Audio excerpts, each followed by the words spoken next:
रेगिस्तान की रात शांत थी, जैसे किसी ने समय को थाम लिया हो। बस हवा की हल्की आवाज आ रही थी जो रेत के कणों को धीरे धीरे हिला रही थी। विशाल खालीपन में तारे लाखों आंखों की तरह चमक रहे थे, मानो आसमान ने अपनी सबसे सुंदर चादर ओढ़ ली हो। कंकणी गांव में लोग सो रहे थे। उन्हें उस ड्रामे का पता नहीं था जो होने वाला था।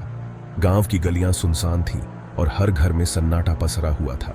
अंधेरे में एक जीप गरजी, उसकी हेडलाइट्स रात को चीरती हुई। जीप की आवाज ने रेगिस्तान की शांति को भंग कर दिया। अंदर 4 लोग, उनके चेहरे पर साए पड़े थे, चारों तरफ देख रहे थे। उनकी आंखों में एक अजीब सी चमक थी, जैसे वे किसी बड़े काम को अंजाम देने वाले हों। वे शिकारी थे, शिकार की तलाश में। उनके हाथों में बंदूकें थीं और दिलों में निर्दयता। काले हिरणों का एक झुंड चांदनी में अपने मुड़े हुए सींग चमकाते हुए शांति से चल रहा था। वे इस बात से अनजान थे कि उनकी जिंदगी खतरे में है।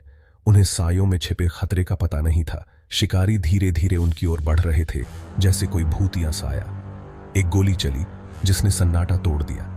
वह आवाज इतनी तेज थी कि दूर दूर तक गूंज उठी। काले हिरण इधर उधर भागे, लेकिन एक के लिए बहुत देर हो चुकी थी। उसकी आंखों में डर और दर्द था। वह एक बेरहम हरकत का शिकार होकर वहीं पड़ा रहा। उसकी मृत देह चांदनी में चमक रही थी, जैसे कोई दुखद कहानी कह रही हो। जीप धूल उड़ाती हुई दूर चली गई और रेगिस्तान फिर से शांत हो गया। लेकिन उस रात की कहानी हमेशा के लिए कंकणी के दिल में बस गई। सुबह होते ही गांव वालों को उस घटना का पता चला। वे हैरान और दुखी थे और उनके दिलों में एक सवाल था, क्या इंसानियत इतनी गिर सकती है? गांव के लोग उस काले हिरण के पास इकट्ठा हुए और उसकी मौत पर शोक मनाने लगे।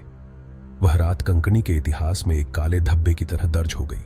सूरज उग आया और एक नई सुबह की शुरुआत हुई, लेकिन उस रात की यादें हमेशा के लिए कंकणी के लोगों के दिलों में बसी रहेंगी। यह खबर जंगल की आग की तरह पूरे गांव में फैल गई। हर कोई इस घटना के बारे में बात कर रहा था और हर किसी के मन में एक ही सवाल था, क्या यह सच है? बॉलीवुड स्टार सलमान खान पर काले हिरण को मारने का आरोप था। यह खबर सुनते ही पूरे देश में हलचल मच गई। मीडिया ने इस मामले को जोर शोर से उठाया। वह सैफ अली खान, तब्बू, सोनाली बेंद्रे और नीलम कोठारी के साथ पास ही हम साथ साथ हैं फिल्म की शूटिंग कर रहे थे। ग्रामीण आगबूला थे। वे इस बात से नाराज थे कि उनके पवित्र जानवर को मार दिया गया था। काला हिरण उनके लिए पवित्र था, उनके विश्वास का प्रतीक। ग्रामीणों के लिए यह सिर्फ एक जानवर नहीं था, बल्कि उनकी संस्कृति और परंपरा का हिस्सा था। उन्होंने न्याय की मांग की। वे चाहते थे कि दोषियों को सख्त से सख्त सजा मिले। उनके लिए यह मामला सिर्फ कानून का नहीं, बल्कि उनके सम्मान और आस्था का था। पुलिस ने जांच शुरू कर दी। उन्होंने घटनास्थल से सबूत इकट्ठा करना शुरू किया और गवाहों से पूछताछ की। यह मामला बहुत ही संवेदनशील था और पुलिस पर भी दबाव था। सलमान खान ने आरोपों से इनकार किया। उन्होंने कहा कि वह निर्दोष हैं और उन्हें गलत तरीके से फंसाया जा रहा है। मीडिया के सामने उन्होंने अपनी सफाई दी। उसने दावा किया कि वह निर्दोष था, उसे ग्रामीणों ने फंसाया था। उनके वकील ने भी अदालत में यही दलील दी, लेकिन ग्रामीणों का गुस्सा थमने का नाम नहीं ले रहा था। हालांकि सबूत कुछ और ही कहानी बयां कर रहे थे। पुलिस के पास कई ऐसे सबूत थे जो सलमान खान के खिलाफ जा रहे थे। यह मामला दिन ब दिन और पेचीदा होता जा रहा था। प्रत्यक्षदर्शियों ने उसे घटनास्थल पर देखा था। उन्होंने पुलिस को बताया कि उन्होंने सलमान खान को काले हिरण के पास देखा था। यह गवाही मामले को और मजबूत बना रही थी। जीप का पता उसके पास से लगाया गया था। यह वही जीप थी जिसमें काले हिरण को मारा गया था। पुलिस ने जीप की जांच की और उसमें कई सबूत पाए।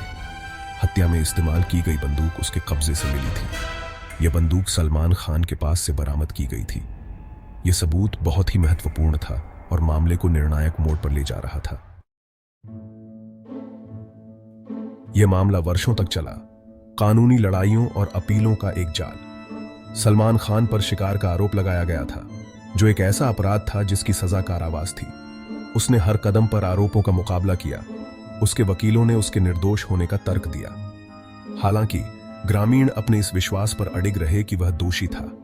यह मामला मीडिया में सनसनी बन गया। सलमान खान की हर हरकत पर नजर रखी गई। गांव वाले जो कभी गुमनाम थे, अब सुर्खियों में थे। काला हिरण एक खामोश शिकार, शक्तिशाली और शक्तिहीन के बीच संघर्ष का प्रतीक बन गया। दूर धूल भरे गांव दुतारनवाली में लॉरेंस बिश्नोई नाम का एक युवा लड़का बढ़ते गुस्से के साथ खबर देख रहा था। वह एक बिश्नोई था और काला हिरण उसके समुदाय के लिए पवित्र था। सलमान खान का कथित अपराध उन सभी चीजों का अपमान था जो उसे प्रिय थीं। लॉरेंस एक होशियार छात्र था, लेकिन उसका गुस्सा उसे खाए जा रहा था। उसने स्कूल छोड़ दिया और एक स्थानीय गिरोह में शामिल हो गया। वह जल्दी से रैंकों में ऊपर उठ गया। उसकी क्रूरता और चालाकी ने उसे अपने साथियों का सम्मान दिलाया। वह लॉरेंस बिश्नोई गैंगस्टर बन गया, जिससे लोग उतना ही डरते थे जितना उसका सम्मान करते थे। भाग 5, पवित्र काला हिरण।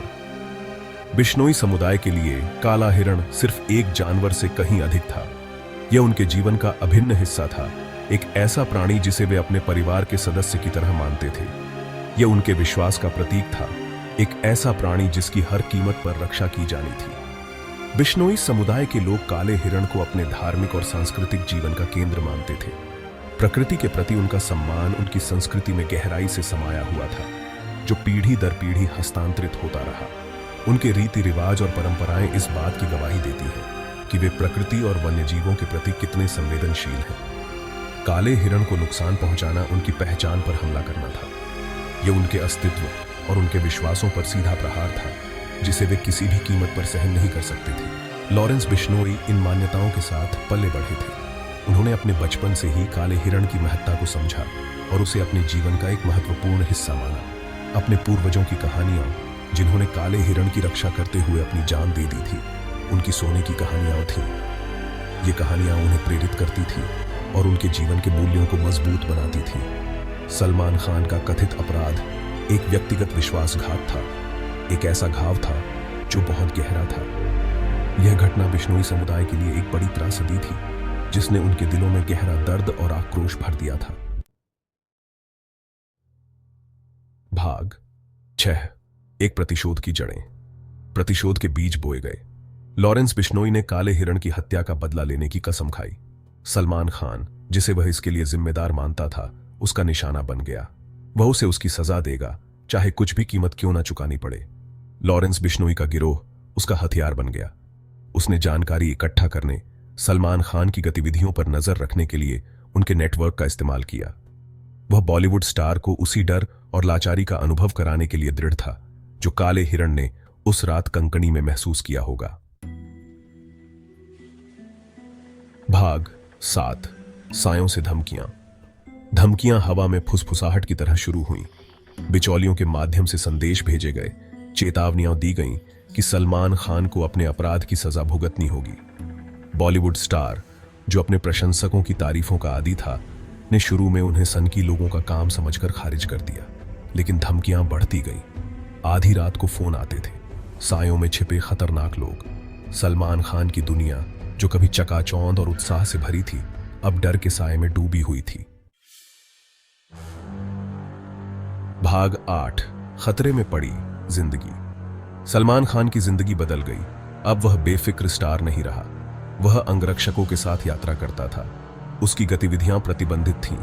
डर हमेशा बना रहता था, एक साया जो हर जगह उसका पीछा करता था।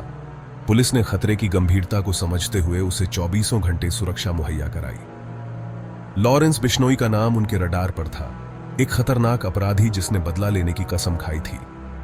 बिल्ली और चूहे का खेल शुरू हो चुका था, एक स्टार और उसके पीछा करने वाले के बीच एक घातक नृत्य। भाग 9, प्रसिद्धि की कीमत।